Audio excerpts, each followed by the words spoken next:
Boa noite. Boa noite. Sem teto realizam mais um protesto pelas ruas do centro de São Paulo e reúnem-se com vereadores. Manifestantes invadem Secretaria Estadual da Saúde durante lançamento de plano para a Copa. Paralisações afetam transporte público em 4 capitais e prejudicam milhões de pessoas. Sob comando da base governista, Congresso instala CPI mista para investigar a Petrobras. Dilma cai para a 4ª posição no ranking das mulheres mais poderosas do mundo. Comerciantes otimistas. Pesquisa indica que 1 em cada 3 brasileiros deve comprar uma TV para a Copa.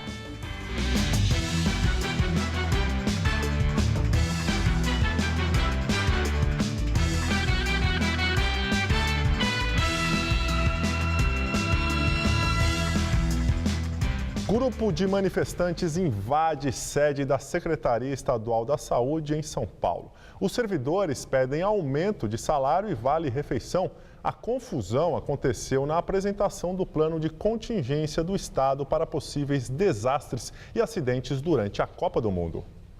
O investimento de 8,2 milhões de reais inclui o treinamento de 120 profissionais do Grupo de Resgate e Atenção às Urgências e Emergências e também a compra de equipamentos especiais, entre eles itens de segurança para as equipes, detectores de infecção por armas químicas e 10 tendas infláveis com chuveiros próprios para desintoxicação. O arsenal foi preparado para o caso de brigas em estádios, manifestações e ataques terroristas durante a Copa do Mundo. Durante mais de 2 anos, fazendo curso de radiológicos, biológicos e químicos e a gente se preparando no conhecimento e equipamentos também. O secretário estadual de saúde afirmou que, mesmo já estando sobrecarregada, a rede pública está preparada para atender os cerca de 590 mil turistas esperados em São Paulo durante o Mundial. Nós fizemos a lição de casa. A lição foi feita. Treinamos, acompanhamos, preparamos, investimos. Nós fizemos a lição e isto vem há 3 anos, não é uma coisa que começou hoje.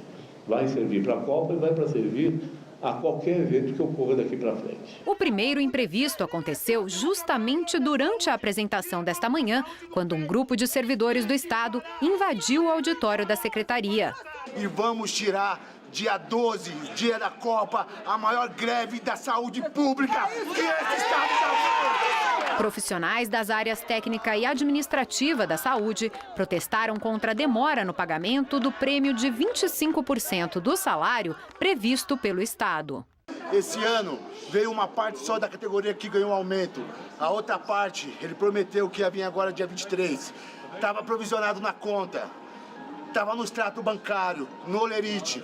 Dia 23, eles foram e tiraram o dinheiro dos trabalhadores. Qual é a proposta que está sendo estudada pela área econômica do Estado? Dar um aumento salarial, que isso é decisão dessa área econômica, e caberá à saúde fazer o provisionamento do restante em termos de prêmio incentivo, entendendo que o que nós pretendemos repassar não é menor daquilo que estava provisionado. Além do pagamento do prêmio, está na pauta de reivindicações da categoria o reajuste salarial de 33% e aumento do ticket refeição de R$ 8 para R$ 31 por dia. E os servidores já avisaram que, enquanto não houver diálogo com o governo estadual, eles vão continuar de braços cruzados. O grupo permaneceu na sede da secretaria. Frente à invasão, o secretário, que já havia dito que receberia os manifestantes depois da coletiva de imprensa, não quis dialogar. Em nota, a Secretaria de Estado da Saúde de São Paulo disse que lamenta a postura agressiva do Sindisaúde e que o secretário não recebeu os manifestantes porque eles descumpriram o acordo ao invadir a coletiva. Ministro da Justiça, José Eduardo Cardoso, diz que os estrangeiros devem se sentir seguros para virem à Copa no Brasil. A afirmação do ministro foi feita um dia depois da manifestação contra a Copa, que terminou em confronto entre polícia e manifestantes ontem em Brasília.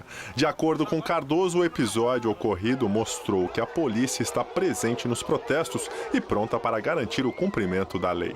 O grupo de manifestantes tentou seguir a pé para o estádio Mané Garrincha, local em que a taça da Copa do Mundo estava exposta. 15 homens da cavalaria da tropa de choque fizeram um cordão de isolamento para impedir a chegada do grupo ao local. Um policial chegou a ser atingido por uma flecha na perna. Bombas de gás e de efeito moral foram lançadas e o grupo se dispersou. 4 capitais brasileiras enfrentaram greves de ônibus hoje. Em Florianópolis, Santa Catarina, 100% da frota parou de circular. Em São Luís, no Maranhão, já é o segundo dia de paralisação do sistema de ônibus. A frota está 100% parada e cerca de 750 mil pessoas já foram prejudicadas. Os trabalhadores reivindicam aumento salarial. Em Salvador, Bahia, os rodoviários prometiam greve até sexta-feira, mas decidiram encerrar a paralisação hoje. Porém, durante a manhã, os passageiros ainda buscavam transportes alternativos. Os trabalhadores baianos aceitaram aumento de 9% no salário e reajuste no ticket alimentação. No Rio de Janeiro, segundo o sindicato que representa as 43 empresas de ônibus da cidade, 10% da frota estava parada. Esta é a terceira paralisação dos rodoviários somente no mês de maio, mas ao contrário das outras paralisações, nenhum caso de vandalismo foi registrado. Já em Diadema, na região do ABC Paulista, termina a greve de ônibus. Após a assembleia realizada durante a madrugada, os motoristas da aviação Mob Brasil decidiram voltar ao trabalho. A categoria paralisou os serviços na quinta-feira passada e negociava reajuste salarial e equiparação com os valores pagos aos motoristas de outras cidades do ABC. A Justiça propôs um acordo para um aumento de 8% e o Tribunal Regional do Trabalho também determinou que 70% dos ônibus deveriam circular mesmo durante a greve. Os coletivos da Mob Brasil atendem a cidade de São Bernardo do Campo e Diadema. Congresso instala a CPI mista da Petrobras. Ela será comandada pela base governista, como já acontece na CPI exclusiva do Senado. O senador Vital do Rego, do PMDB da Paraíba, foi eleito presidente, mesmo cargo que ocupa na CPI exclusiva do Senado. O deputado Marco Maia, do PT do Rio Grande do Sul, será o relator. A CPI mista, com deputados e senadores, atende aos apelos da oposição, que se recusou a participar da comissão restrita ao Senado por considerá-la chapa branca. Os oposicionistas acreditam que, com a presença dos deputados, as investigações sobre a Petrobras poderão ser aprofundadas. Marcos Valério é transferido do complexo da Papuda para o presídio de Minas Gerais. Condenado no processo do mensalão petista, Valério foi transferido na manhã de hoje para a cidade de Contagem, na região metropolitana de Belo Horizonte. A transferência do empresário para um presídio de Minas foi autorizada na semana passada pelo presidente do Supremo Tribunal Federal, o ministro Joaquim Barbosa. Valério vai cumprir pena de 37 anos, 5 meses e 6 dias de prisão em regime fechado. Presidente Dilma Rousseff cai e aparece em 4º lugar no ranking das mulheres mais poderosas da revista Forbes. Na comparação com o ranking de 2013, Dilma caiu 2 posições, mas ainda permanece como a latino-americana melhor colocada na classificação da revista americana.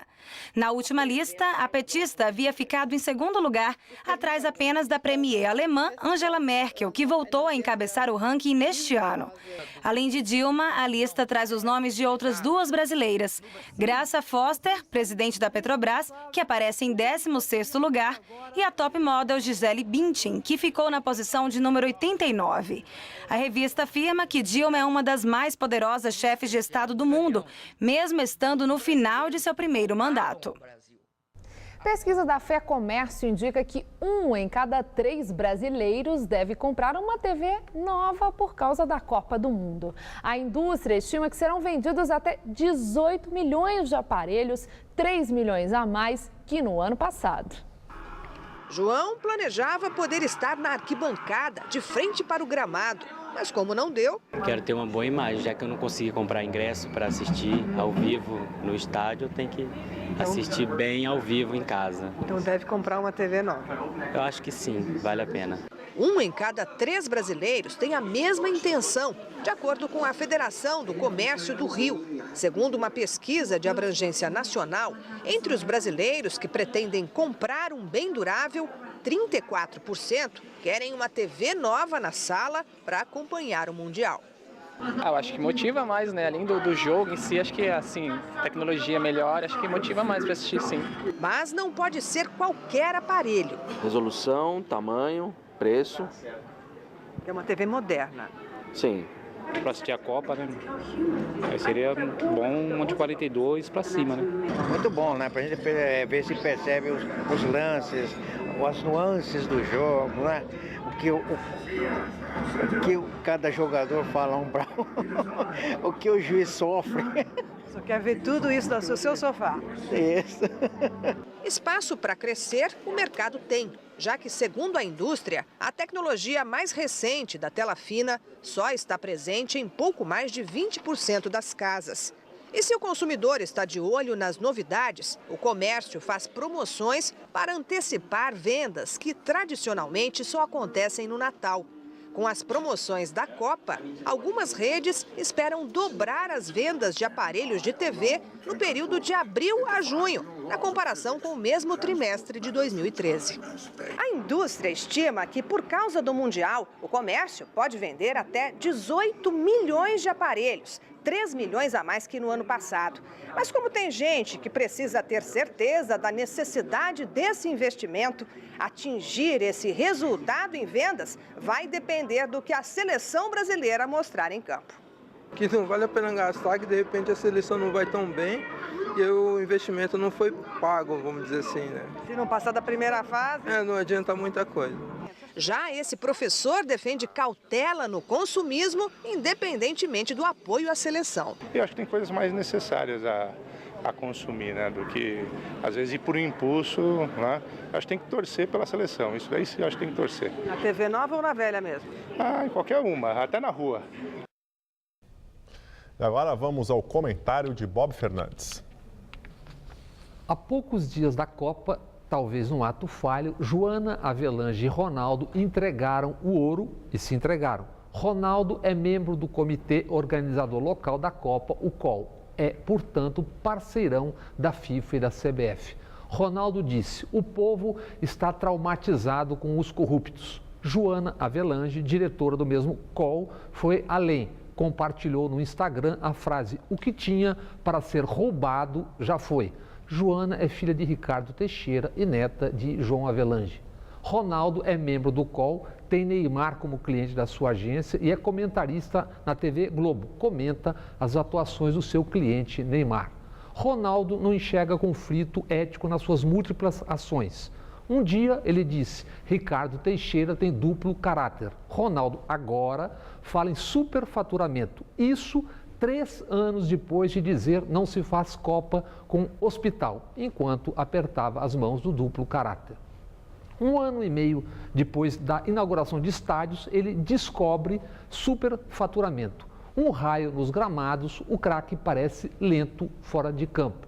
Vai se tornando histórica a dificuldade de Ronaldo para perceber certas diferenças. Já Joana Avelange parece desconhecer o seu mundo.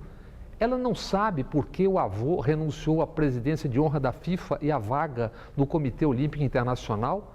Joana não sabe por que o pai, Ricardo Teixeira, teve que largar a CBF e porque se exilou nos Estados Unidos, lugar que, a propósito, se chama Boca Raton. Joana não sabe que ambos, pai e avô, se viram obrigados a largar o osso depois de acusados de corrupção. Numa sociedade de impunidade para quem tem tudo pode e tudo tem, os erros, os desvios éticos são sempre dos outros. Esse é um dos motivos para tanta hipocrisia e falta de simancol. O problema é quando, sob pressão, o inconsciente entrega o ouro. Boa noite. Falha de impressão de fotos prejudica a emissão de milhares de passaportes. Entre a quinta-feira da semana passada e ontem, a Casa da Moeda do Brasil, no Rio de Janeiro, deixou de emitir cerca de 40 mil passaportes. A causa do problema ainda não foi identificada e as impressões seguem interrompidas. Hoje de manhã, autoridades da Casa da Moeda e técnicos se reuniram e não foram detectados problemas nos equipamentos. Uma suspeita é de que a matéria-prima utilizada para produzir o documento esteja provocando a falha. A estimativa é de que deixem de ser emitidos 10 mil passaportes por dia enquanto o equipamento estiver fora de uso. Segundo a Polícia Federal, não há informações sobre reclamações de usuários que tenham sido afetados pelo problema. Próteses feitas por impressoras 3D estão possibilitando a deficientes físicos a recuperação da autoestima e da qualidade de vida. Com um novo tipo de produção, o aparelho fica mais leve e mais barato. Ricardo não vai esquecer do último dia 30 de dezembro. Foi quando sofreu um acidente de trabalho e teve as duas mãos esmagadas por uma prensa. Precisou amputar. Na hora bateu um desespero, né? Porque eu achava que podia ainda, às vezes você conseguia ainda ficar com, pelo menos com alguns dedos, né, nas mãos. Mas aí falou que ia ser as duas mãos que ia tirar, não tinha jeito. O sorriso de hoje não é à toa. Nos próximos dias, Ricardo vai receber uma prótese como esta. Há meses tem treinado para se adaptar. O aparelho foi feito em uma impressora 3D, o que deixa o produto mais leve e barato. A ideia é que a gente consiga colocar logo no pós-operatório, o paciente sair da internação já com a prótese, para a gente poder dar uma perspectiva de futuro, de que ainda dá para fazer as coisas e para ele conseguir ter essa oportunidade de se adaptar. A prótese que Ricardo vai usar foi desenvolvida por pesquisadores da Universidade Federal do ABC. Os objetos podem ser feitos de diversos tipos de materiais e a forma do objeto, a estrutura dele, só depende do modelo. Se for uma pessoa que desenhe todos os detalhes, esses detalhes podem ser impressos, você tem um objeto real. A Federal do ABC tem 4 tipos diferentes de impressoras 3D.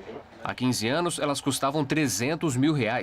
Agora podem ser encontradas a partir de R$5 mil e imprimem qualquer objeto, inclusive brinquedos e imagens reais de pessoas. O novo desafio é criar braços inteiros biônicos. Cada dedo de uma mão, por exemplo, terá um motor diferente, tudo controlado por um software que será instalado internamente no braço biônico.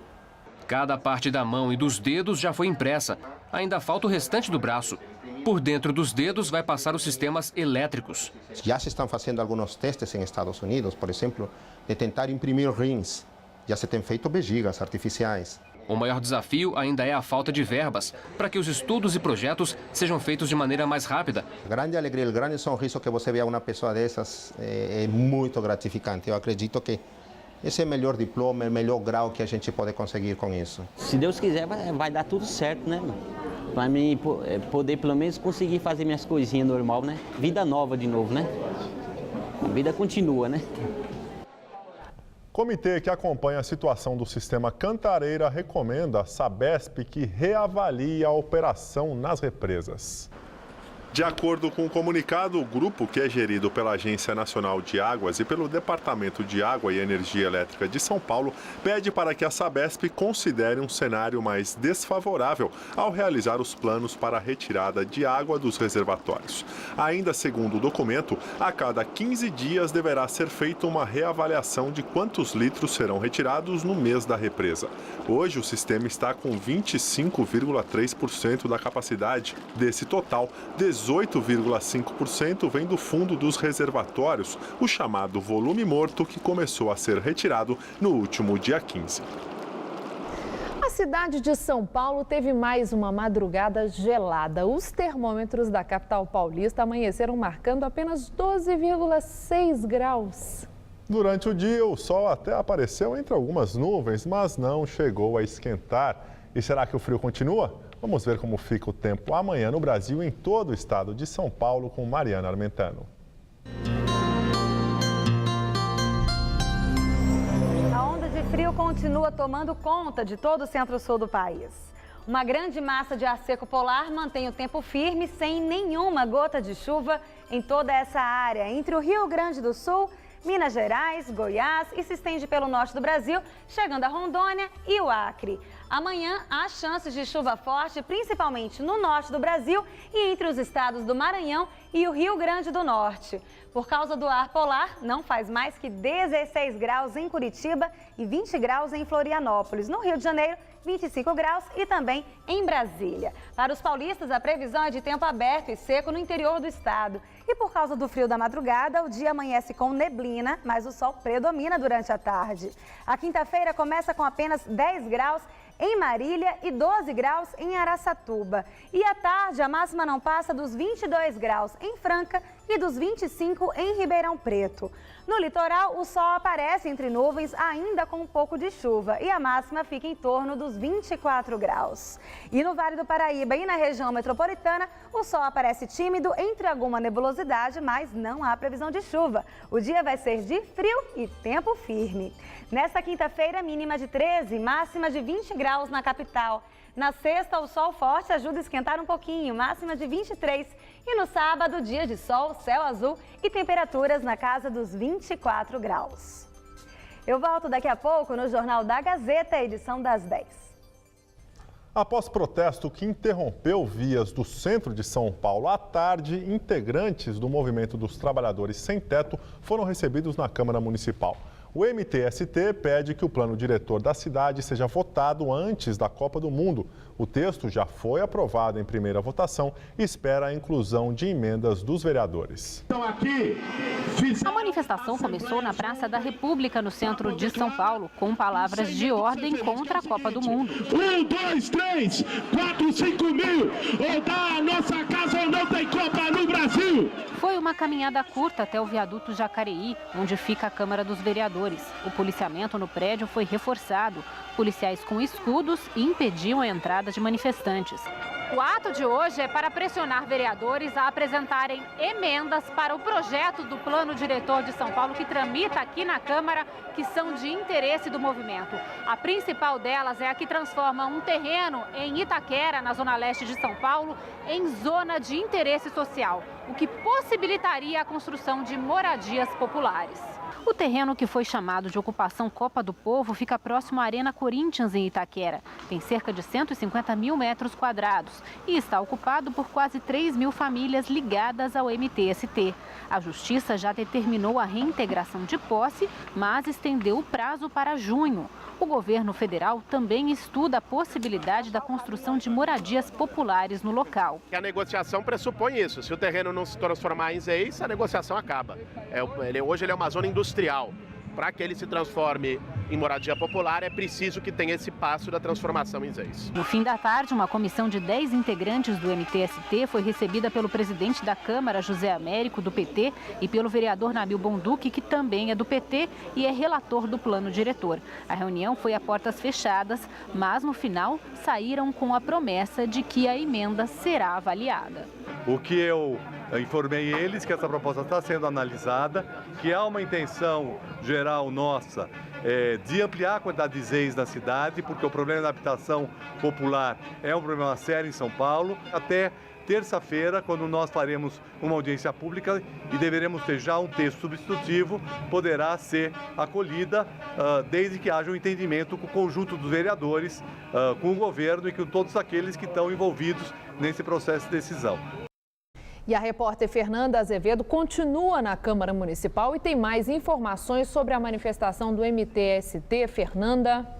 Estela, a manifestação já terminou, os manifestantes deixaram aqui o viaduto Jacareí, a Polícia Militar também já reabriu a Câmara dos Vereadores. Ainda não há uma data definida para a segunda e última votação do plano diretor, mas na semana que vem, na terça e na quarta, acontecem audiências públicas que vão avaliar textos substitutivos, textos novos ao projeto de lei do plano diretor. E a partir dessas discussões, os vereadores terão condições de de marcar uma nova data para a votação. A expectativa é que aconteça assim antes da Copa do Mundo e, portanto, no início do mês de junho. Ao saírem daqui da Câmara, os representantes do MTST foram para a Assembleia Legislativa para uma outra reunião, desta vez com representantes da Caixa Econômica Federal, representantes do governo federal e do estado de São Paulo e também representantes da construtora proprietária do terreno invadido pelo MTST lá em Itaquera. A expectativa do MTST é que dessa reunião já saia a definição de um aporte financeiro para a desapropriação desse terreno para a construção de moradias populares no programa Minha Casa Minha Vida do governo federal. Esta reunião acaba de começar, estava prevista para começar às 6h30 da tarde, começou um pouco atrasada. Ela acontece também a portas fechadas lá na Assembleia e no final será divulgado o resultado. Voltamos ao estúdio. Obrigado, Fernanda. Papa diz que tentou estimular a paz durante viagem à Terra Santa. Diante de 35 mil fiéis reunidos na Praça de São Pedro para a audiência geral semanal, o pontífice ainda recordou que convidou os presidentes de Israel e da Autoridade Palestina para irem ao Vaticano para orar pela paz. Não existe uma data definida para a realização do evento, mas, segundo algumas fontes, o encontro vai acontecer no dia 6 de junho. Secretário de Estado americano John Kerry disse que o ex-agente Edward Snowden deve ter coragem de enfrentar a justiça do país. Pela primeira vez desde que vazou dados da NSA, Snowden falou a uma TV americana. Segundo o chefe de diplomacia, Snowden, que está asilado na Rússia desde o ano passado, traiu os Estados Unidos e por isso deve arcar com as consequências. As declarações de Kerry são uma resposta à primeira entrevista de Snowden a um canal americano.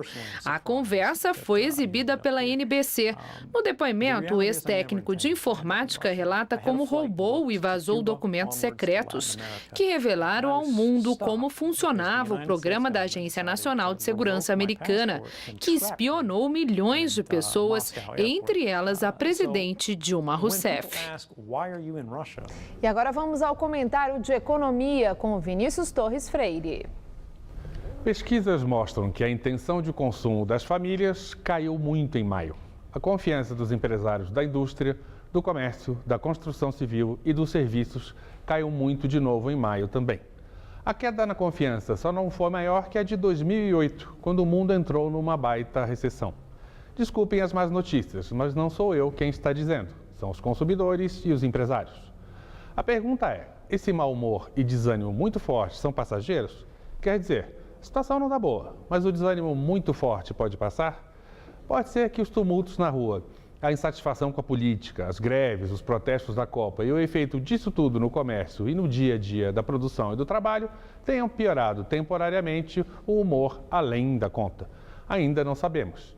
E, infelizmente, há fatores reais da piora do humor. Os juros subiram, o crédito está difícil, a inflação permanece altinha e o número de pessoas trabalhando parou de crescer. Isso certamente não ajuda a animar ninguém, a fazer com que a gente imagine que o consumo vai crescer bem daqui por diante. Além do mais, tem muito empresário e consumidor com o pé no freio, porque não sabe o que vai ser o ano que vem com o novo governo. Enfim, com todo esse declínio lento e gradual da atividade econômica, é bem provável que a economia tenha crescido pouco no primeiro trimestre, menos que no trimestre final do ano passado. Na sexta-feira, vamos saber, sai o resultado do crescimento do PIB, que nada mais é do que a medida do crescimento da produção e da renda do país. Para o segundo trimestre, as previsões são de crescimento ainda menor, dado o desânimo de que a gente falou e o fato de a massa de salários estar crescendo quase nada, para nem falar dos tumultos e feriados deste trimestre, também por causa da Copa. Para resumir, na prática, nos fatos, a economia continua a desaquecer, mas o nosso humor de consumidores e empresas está ainda pior que o andar da carruagem da economia, como se estivéssemos antecipando que a situação vai ficar muito pior do que está. Boa noite. Tecnologia. Google lança protótipo de carro que não precisa de motorista. O carro com capacidade para apenas 2 pessoas não vai ter volante ou pedais, contando apenas com um botão de partida e parada, e o trajeto é controlado com o uso de um aplicativo no qual a pessoa insere o endereço de partida e o de chegada. O protótipo autodirigível levou 4 anos para ser desenvolvido. Segundo um dos fundadores do Google, Sergey Brin, o automóvel quer transformar o conceito de mobilidade. A empresa ainda não divulgou se vai entrar no negócio de fabricação de veículos ou se venderá a tecnologia para montadoras. A princípio, serão produzidos 100 carros, que podem ganhar as ruas no ano que vem. E agora vamos às notícias do esporte com Gabriel Cruz e Celso Cardoso. Seleção brasileira realiza primeiro treino com bola na Granja Comari e Luiz Felipe Scolari pôde contar com todos os jogadores, não foi isso, Celso? Isso mesmo, Gabriel, e o repórter Alexandre Silvestre traz outras informações diretamente da Granja Comari em Teresópolis, no Rio de Janeiro. Silvestre. Celso, Gabriel, boa noite a todos. Nesse exato momento, os jogadores da seleção brasileira estão recolhidos aos devidos aposentos aqui na concentração da seleção na Granja Comari, em Teresópolis, no Rio de Janeiro, depois do terceiro dia de atividades. Nos 2 primeiros, testes laboratoriais, exames médicos, aquela chatice toda, mas finalmente os jogadores de linha, porque ontem os goleiros já pintaram no gramado, mas os 20 jogadores de linha apareceram para bater uma bolinha, treinamento em campo reduzido, teve bobinho, teve chuva, teve frio. Acompanhe na reportagem. Uma arquibancada lotada, repleta de jornalistas à espera da primeira imagem dos jogadores de linha da seleção indo para o campo. A bola também está presente, faz a cabeça de quem gostaria até de dormir com ela. Luiz Felipe organiza o treino. É o paizão da rapaziada, turma feliz, sorridente. A Copa está chegando e nenhum deles está machucado, como se especulou nas últimas horas. Eu soube que cortaram o Maicon, cortaram o Oscar e cortaram o Jô. É um espetáculo isso, é espetacular. Todos estão presentes, todos vão participar normalmente e nenhum no momento encontra-se em vias de corte. O campo molhado oferece risco para o material humano. Mas quem ergue a mão ao céu é o médico. Caso alguém no futuro não apareça em campo, é só por precaução. Aqueles atletas, volto a dizer, que se porventura não estiverem em um treinamento, em outro treinamento, não significa que ele vai ser cortado, que ele vai ser eliminado, que ele não vai participar. A gente está buscando fazer com que todos tenham o mesmo equilíbrio muscular, o mesmo condicionamento físico, para que depois, quando começar a competição, nós tenhamos um grupo homogêneo. Eles se apresentaram muito bem clinicamente, tudo direitinho, mas cada um apresenta, logicamente, um problema específico, tá? Hoje, prematuro dizer a você que ficaria alguém fora do amistoso. Oscar, que andou machucado no Chelsea, não está nem um pouco preocupado. Movimenta-se tranquilamente às vésperas do Mundial e do nascimento da filha. E o pezinho do Neymar, hein? Deve estar novinho em folha, após a contusão lá no Barcelona. Também, se não tiver, ele compensa com talento. O Neymar, ele recém se apresentou, é um atleta de limiares altos, limiares muito bons. O Neymar, tanto na sua imagem inicial quanto na imagem final, ele teve uma recuperação muito boa. Então, aquele problema que ele tinha no seu quarto metatarsiano do pé esquerdo ficou totalmente recuperado. Então, se todos estão saudáveis e satisfeitos com essa primeira atividade externa na Granja Comari, a bola, a brazuca, não tem do que reclamar. Ô Celso, você acha que a gente pode se acostumar com essa boataria de jogador machucado, que pode ser cortado, vai ser constante nessa preparação? Não surge do nada, né? Acho que faz até algum sentido. Final de temporada, é normal o jogador sentir, só que pelo bem da tranquilidade da seleção, o staff, principalmente que cuida da parte física, os médicos, preparadores físicos, fizeram questão de rechaçar qualquer possibilidade de corte. Porque senão fica aquela conversa, vem o Rafinha, vai sair o Maicon. Se não é o caso de corte, já acaba com um boato. Mas claro que alguma coisa tem, né? Pode não ser tão grave, mas 100% na missão. Que seja digna de um corte, né? Claro, claro. Então, ainda tem tempo, né, Gabriel? Até o jogo de abertura é dia 12 de junho, você tem aí 2 semanas. Então, se fosse algo grave, tudo bem, mas dá para recuperar. Talvez não dê para jogar um amistoso ou outro, mas para a estreia vai funcionar. Rafinha pode voltar para as férias dele, por enquanto. A seleção brasileira ainda vai ficar por um bom tempo em Teresópolis, mas já está tudo muito bem organizado para quando a delegação deixar o Rio de Janeiro. E quando o Gabriel precisar se locomover pelo país, a seleção vai usar um avião transformado em obra de arte urbana. Esse é um dos destaques do nosso giro de notícias da Copa do Mundo. A seleção brasileira vai viajar em grande estilo durante a Copa do Mundo. A companhia aérea parceira da CBF customizou o Boeing 737-800, que será responsável pelos deslocamentos do Scratch Canarinho. A obra, uma homenagem aos torcedores do Brasil, é assinada pelos irmãos Otávio e Gustavo Pandolfo, grafiteiros de São Paulo, que assinam as obras como os Gêmeos. A seleção mexicana, segunda adversária do Brasil na fase de grupos do Mundial, foi a protagonista de uma cerimônia solene, conduzida pelo presidente da República, Henrique Peña Nieto. O evento marcou o lançamento de um selo alusivo à participação do México na Copa do Mundo e também a entrega da bandeira nacional que viajará com a delegação. Os próprios especialistas afirmam que a força do México está no conjunto. Então joguem como uma equipe e ganhem como os vencedores que são. O treinador Miguel Herrera entendeu bem o recado e estabeleceu metas grandiosas para a seleção. As quartas de final são um objetivo mínimo que temos estabelecido para todos na seleção. Pensamos em trazer a Copa para o México.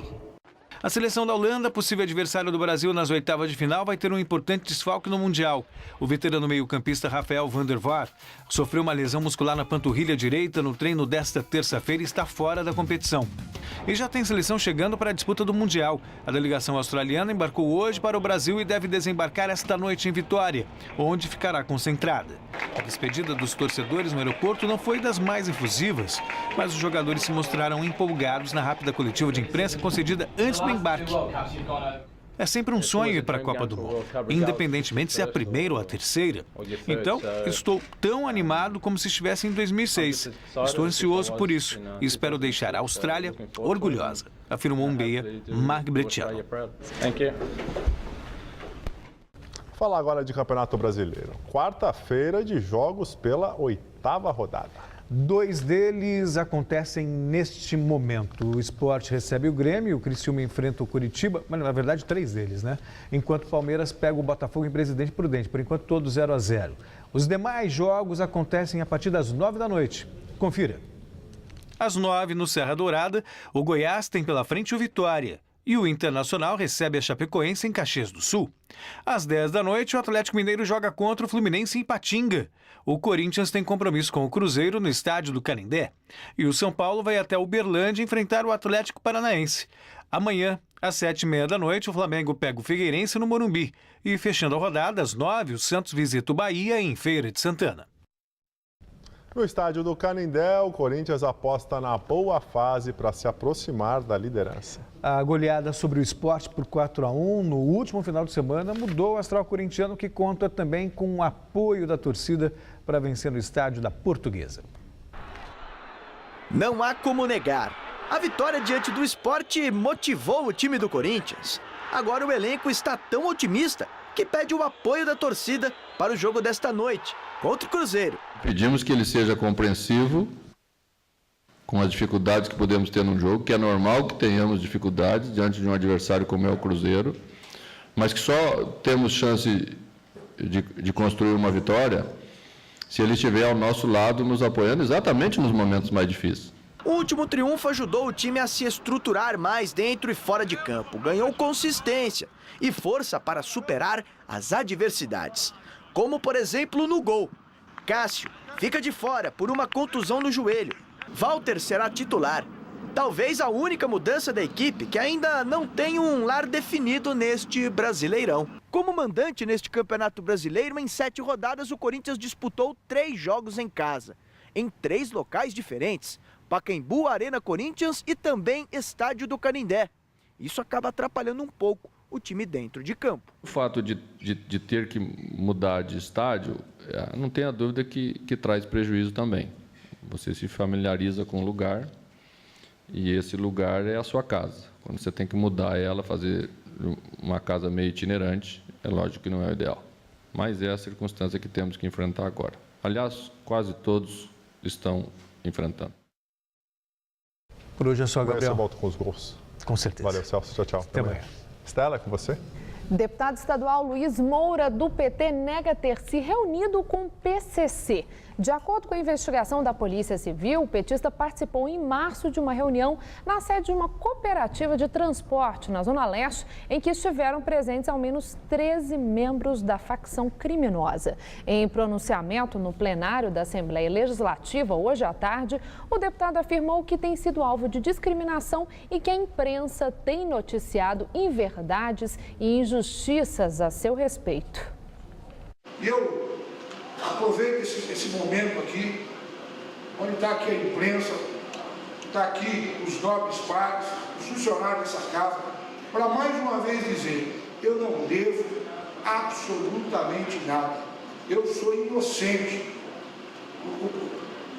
O que estão fazendo comigo e com minha família é imoral. Estão querendo me intitular de coisas que eu não fiz. E se eu tivesse feito, o crivo da ficha limpa teria me barrado, eu não teria chegado aqui até esta casa. E vamos agora à entrevista do dia com Maria Lídia Flandoli. Reeleito com 58% dos votos, foi reconduzido ao cargo pelo governador do estado, o Procurador-Geral de Justiça de São Paulo, Márcio Elias Rosa, para o biênio 2014-2016.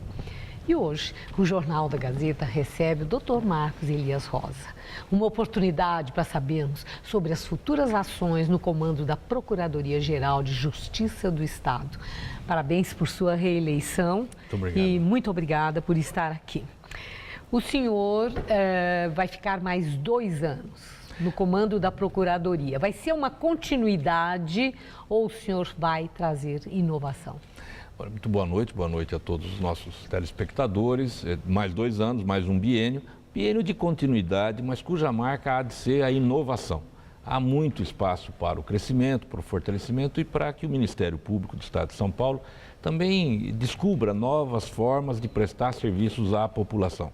O meu grande compromisso, seja com os promotores, com os procuradores de justiça, ou seja, com o Ministério Público, mas sobretudo com a sociedade paulista, é de empreender inovações que importem em qualidade do trabalho já exitoso que o MP presta em todo o estado de São Paulo. O senhor pode dar algum exemplo do que seria uma ação inovadora? Nós temos pelo menos 3 objetivos claros, né? Um deles é fortalecer uma atuação mais resolutiva ou propositiva, sobretudo no campo dos direitos sociais, Maria Lídia. Saúde, educação, por exemplo, são áreas muito sensíveis para a população. E já está mais do que demonstrado que a judicialização desses conflitos, ou seja, ingressar no Poder Judiciário com ações para exigir que sejam feitas obrigações pelo Estado, pelos municípios, não resolve o problema, ao contrário, muitas vezes eterniza o drama daquele que é desassistido. E há formas de conciliação que o Ministério Público pode desempenhar, e eu digo a você, já vem fazendo. Este meu primeiro mandato, biênio, nós conseguimos encontrar solução para algumas questões, como, por exemplo, eu vou lhe dar um exemplo, a acessibilidade nas escolas públicas. Conseguimos pactuar com o Estado e daqui a alguns anos teremos em todas as escolas a acessibilidade plena. Isso é um exemplo de uma inovação. E eu quero aproveitar porque o senhor falando assim, chamando a atenção para esse olhar às questões sociais, vocês estão começando uma campanha. Eu vi uma nota e gostaria de falar. Todos têm direito a ter direitos. Esse é o mote da campanha para o quê? Moradores de rua? Moradores de rua, população de rua, não é? Sobretudo nesse período de Copa do Mundo, há uma população ainda mais vulnerável e exposta que, infelizmente, são a população que mora na rua. Nós conseguimos, e a justiça seja feita, é elogiável, um acerto com o município de São Paulo, com o governo do Estado de São Paulo, com a nossa Polícia Militar do Estado de São Paulo, para que toda a abordagem, sobretudo durante a Copa, a esta população de rua não tenha nenhum conteúdo higienista, não é? Mas sim humanitário, humanístico. Quer dizer, fazer uma limpa, tirar, esconder, isso? Essa é a preocupação? A preocupação é que isso não aconteça, é que a abordagem seja feita, o acolhimento, o encaminhamento para as unidades de assistência, eventualmente hospitais, obtenção de documentação, ou deixar a pessoa em paz, não é? Onde infelizmente ela está se abrigando, não é? Seja feito de uma maneira respeitando a condição da pessoa humana que está lá na via pública. Mas esses recolhimentos desrespeitosos, digamos, exatamente que podem acontecer para dar uma impressão de que não existe este problema que subsiste, infelizmente, lamentavelmente, eles não acontecem assim, de uma forma tão visível. Não. A população tem como colaborar, ajudar? Tem como colaborar. Hoje nós fizemos uma audiência pública em que anunciamos essa nossa campanha. O Ministério Público do Brasil, nas 12 sedes de Copa do Mundo, está realizando esse mesmo trabalho de conscientização e nós passamos a ter, graças a uma ação da Prefeitura do município, o telefone 156, que pode qualquer pessoa denunciar a ocorrência de abuso. E também o Disque 100, em que a pessoa pode denunciar eventualmente a abordagem abusiva contra essa população. 156 ou Disque 100 para denúncias a qualquer tipo de abuso e violência com morador de rua. Isso. Bom, eu li o discurso de posse do senhor e chama a atenção o tom do seu discurso que evidencia o olhar para as questões humanitárias. E o senhor, entretanto, teve uma frase que eu gostaria que o senhor explicasse. Pois não. O senhor disse: o Brasil vive um período desafiador. É verdade. Que alerta foi esse? Olha, vive um período desafiador e essa é uma característica, tristemente, da história do Brasil, de toda a história republicana. Sim, mas o seu destaque agora por quê? Porque nós temos uma situação que é um paradoxo. De um lado, a população vai às ruas demonstrando que é possível termos uma democracia participativa. A população nas ruas é um sintoma de que a população quer participar. No entanto, há um sistema político partidário constantemente colocado em xeque. E muitas vezes essa manifestação das ruas coloca em xeque o sistema representativo. Democracia participativa e democracia representativa. De um lado, uma manifestação, por exemplo, com abuso nas ruas, com violência nas ruas. Por outro lado, dúvida quanto ao compromisso ideológico dos próprios partidos políticos. Esse é o grande desafio da democracia. Não há democracia sem participação da população, mas também não há democracia sem partidos políticos. A última questão é sobre as investidas contra o Ministério Público, que não têm sido poucas. Ministério Público que tem esta função de defesa da sociedade, né? Função na fiscalização, na investigação. Recentemente tiveram uma vitória no Supremo Tribunal Federal, que o limite que tinha sido imposto para investigar crimes eleitorais foi derrubado. O senhor acha que está havendo uma investida, tanto o protesto da sociedade, como a própria justiça agindo, que preserva a autonomia e independência do Ministério Público para exercer a sua função, ou o senhor fica sempre achando que pode vir mais chumbo grosso, investida contra a instituição? Olha, sincero e francamente, pode vir mais chumbo grosso, mas nós temos ao nosso lado e a nosso favor a boa imprensa e a capacidade da sociedade civil. Isso ficou muito evidente na questão da PEC 37. Aliás, a Gazeta nos ajudou naquela ocasião. Agradeço muito sua entrevista e desejo muito boa sorte nessa nova fase da sua gestão. Muito obrigado. Uma boa noite, obrigada. Muito obrigado, uma boa noite a todos. Estela. Guerra civil na Síria, presidente Barack Obama declara que dará apoio em dinheiro aos rebeldes. Em discurso realizado na Academia Militar de West Point, Obama assegurou que vai trabalhar com o Congresso para apoiar aqueles que, na oposição síria, oferecem uma melhor alternativa perante o terrorismo.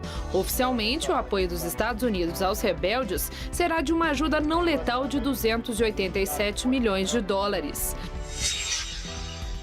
No Egito, fraco comparecimento de eleitores às urnas marca o dia extra da eleição presidencial. A votação foi estendida até hoje para tentar aumentar a participação dos egípcios na política do país. Essa é a segunda eleição presidencial após o levante popular que derrubou o ditador Hosni Mubarak do poder em 2011.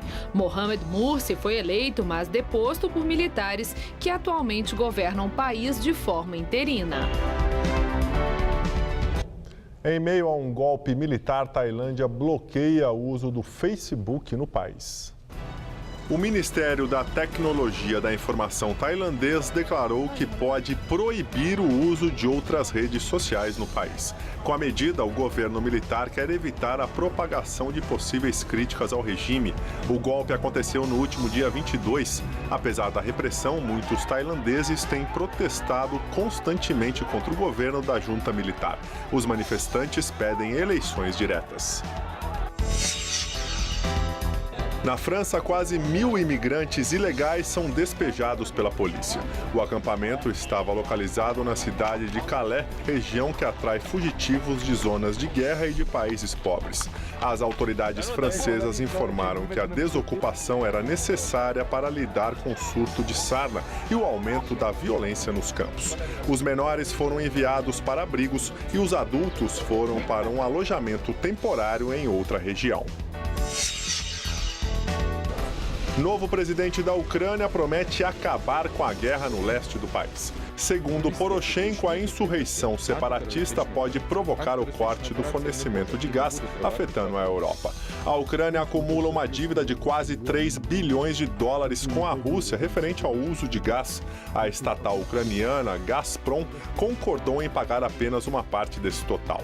Na Rússia, o presidente Vladimir Putin disse que espera evitar a cobrança antecipada se o pagamento não for feito no valor estipulado. E o Jornal da Gazeta fica por aqui. A edição de hoje pode ser vista daqui a pouco no site youtube.com/Jornal da Gazeta. Mais notícias no Jornal da Gazeta, edição das 10. Uma ótima noite. E nós voltaremos amanhã às 19 horas. Uma excelente noite para você e até lá.